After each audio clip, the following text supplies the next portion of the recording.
Hello, Ryan here, aka Mac, and welcome. Today I will be talking about the MISC Starlancer series. As always, a huge thank you to all of my patrons and channel members. Thank you so much for the support, it is truly appreciated. And I do apologise for the voice, I am currently ill, and I blame CitizenCon.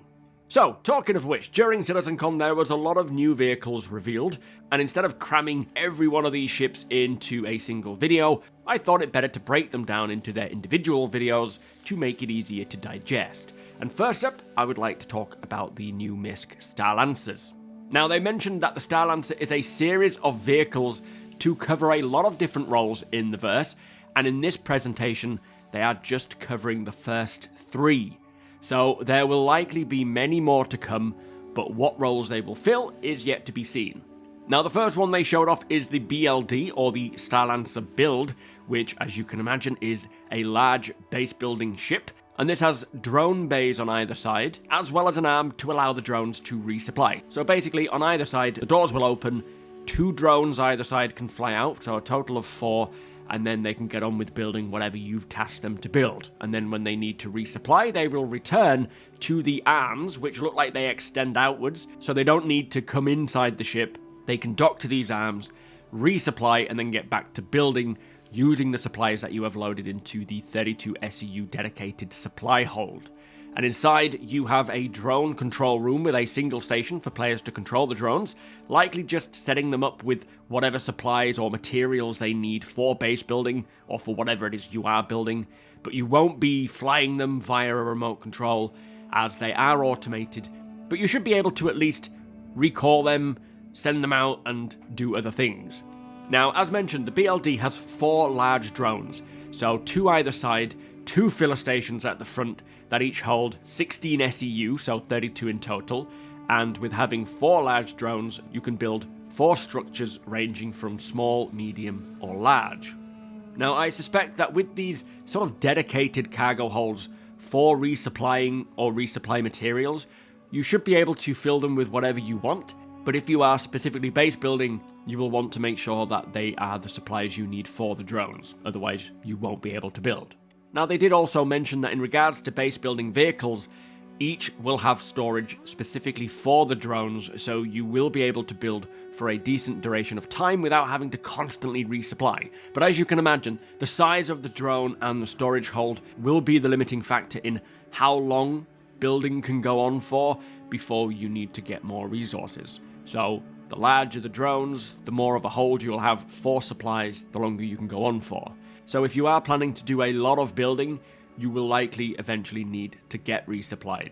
Now, the BLD specifically is 83 meters in length, 52 meters wide, and 16 meters tall. It has 2 size 2 power plants, 1 size 3 shield generator, 2 size 4 pilot controlled guns, 16 size 3 missiles, 2 remote turrets, each with 2 size 4 guns on, and 128 SEU of cargo capacity, which I believe may not include the 32 SEU of drone supply storage, but I don't know for certain. It could mean in its entirety. Now, I personally love the introduction of another larger ship for base building, as this offers another option for those wanting to build at scale. Not as much of a scale as the Pioneer, but still, with it being 4 large drones, you will be able to build quite a lot of stuff. Now, they didn't show us the interior of the BLD, but looking at both the Max and the TAC, if it has any of those aspects, I'm sure it will be pretty cool, which I assume it will do. And my guess is it'll have the habitation to support a crew of 4 players for a pretty long duration of time, hopefully a pool table as well, so you could be out there building for a good amount of time before needing to return back to a base.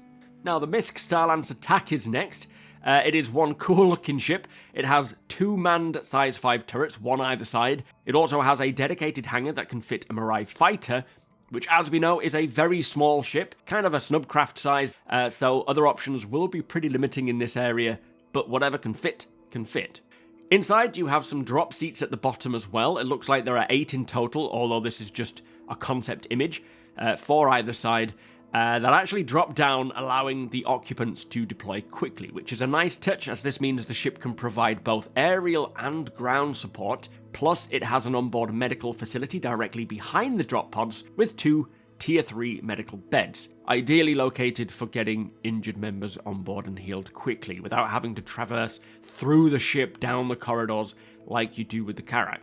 Now, on the top floor is the hangar, engineering bay, and habitation area, and the TAC has 2 size 3 shield generators, so an extra shield generator to that of the BLD, plus 96 SEU of storage space. So a little bit of a trade-off there in cargo capacity for combatability, which makes sense.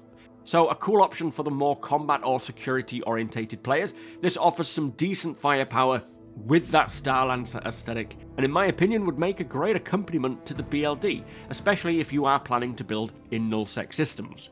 I also really love the 2 size 5 turrets on either side, kinda gives it that C-130 gunship death from above vibe. Now finally we have the Starlancer Max, which is, as you can imagine, the dedicated hauling variant. This offers deployable cargo space, as well as the rear ramp section, making access and loading handy without having to navigate inside the ship for its full standard cargo unit capacity. And it also appears to have a pool table, which is a big win for me. Now it has more windows, as well as more skylights for better interior lighting and views outwards, and once we get global illumination and ray tracing, whew, it is going to look pretty. Now it has 16 size 3 missiles, 2 remote turrets, each with 2 size 4 guns for topside coverage, 1 at the front, 1 at the rear, and 4 size 4 gimbaled forward-facing weapons, which I presume, like the BLD, is pilot controlled. But do remember, all stats, as always, are subject to change. This is just as it stands right now with the way that the game is. Now on the bridge of the Max, you have the pilot and co-pilot seats, plus 2 support seats further back for the turrets, they say, but also this will likely support other areas like navigation, communication, and so on. And behind that are the 4 escape pods, 1 for each member. Beyond this is a lift that takes you to both floors or the outside, as well as a ladder for emergencies, which is hopefully going to be a bit of a necessity for all the other vehicles when the resource network is in and ships can completely lose power. You don't want to be stuck on board. Now moving further beyond that is the mess hall area, as well as 4 individual rooms, each with a double bed and en-suite, which is pretty fancy, and chances are it'll also have storage for each crew member as well, like a locker. Now at the back of the bed area are 2 lifts that take the crew between the floors, which gives it a nice amount of options there to move around the ship without relying on a single elevator or access point, which is great for an emergency like a fire or if you're getting boarded. Now, right at the back of the ship is the engineering section where the bulk of your components are located, as well as the engineering terminal, although they did say that there are other components found throughout the ship, but the majority are there. And on the floor below, there is the main vehicle and cargo entrance ramp, which has the ability to fit a vehicle around the size of an Ursa rover, which sounds to be the standard between all variants. As for the Max specifically, you also get that cargo lift section that lowers down, which also has an internal walkway, by the way, so you can still move from front to back regardless of whether the cargo lift is lowered or not. Beyond that, moving forwards, you have the lower level traversal room with airlock, and finally an armory right at the front, which is a nice addition, and being at the front should allow the crew to get to it before boarders potentially make their way on board, blocking it off if they can. Now for the Starlancer Max, it holds a total of 224 standard cargo units, 96 of which are in the rear with the ramp, which seems to be where the rest of the variants have a bit of cargo as well, plus 128 SEU on that drop-down section, as well as 6 extra VTOL thrusters to help with the additional cargo weight, which right now I don't think is all that applicable, but going forwards with further atmospheric flight updates, it'll certainly be helpful. And the Max, they say, will be flyable at this year's IAE, which is happening sometime in November.